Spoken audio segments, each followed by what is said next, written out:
C'est à cause de tous ces désirs pleins de convoitises, mauvais et impurs, que les gens suivent les modes mondaines. Il n'est pas besoin de nous leurrer nous-mêmes en disant que ceci est à la mode et cela n'est pas à la mode. C'est la convoitise et la convoitise seule, ainsi que l'impureté qui sont la cause de ces manières, de ces expressions et de ces vêtements mondains.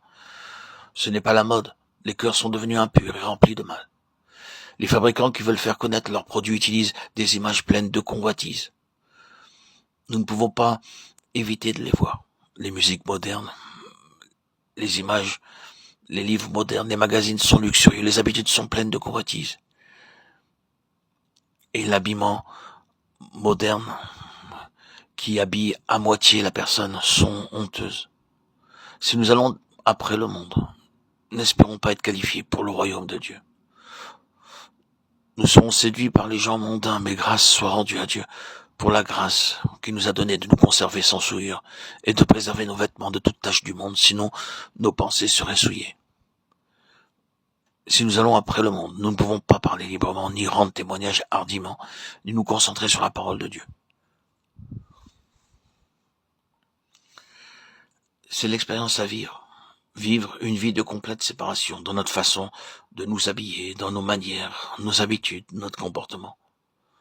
Nous sommes le peuple de Dieu et nous devons être gouvernés par la parole de Dieu et le démontrer par notre comportement, nos vêtements, nos goûts, la musique ou tout autre intérêt quel qu'il soit, afin que son nom puisse être glorifié. Un jour, un enfant vint vers moi pour me demander de l'argent.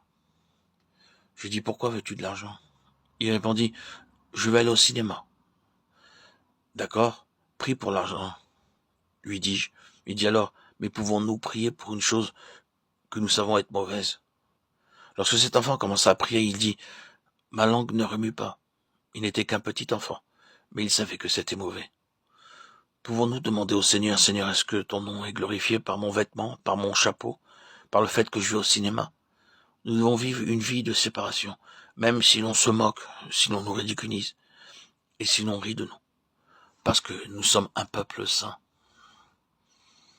et que nous devons refléter la gloire de Dieu pour nos vies. Nous devons vivre une vie de séparation et nous conserver purs de toute habitude, de tout parent, voisins et amis mondains. Lorsque les gens vous rendent visite, ils doivent savoir que c'est une maison de Dieu et non une maison mondaine. Regardant autour d'eux, ils devraient recevoir cette première impression, à savoir si Dieu habite dans votre demeure ou vous les invitez. Ne vous mettez pas avec les infidèles sous un joug étranger, car quel rapport y a-t-il entre la justice et l'iniquité?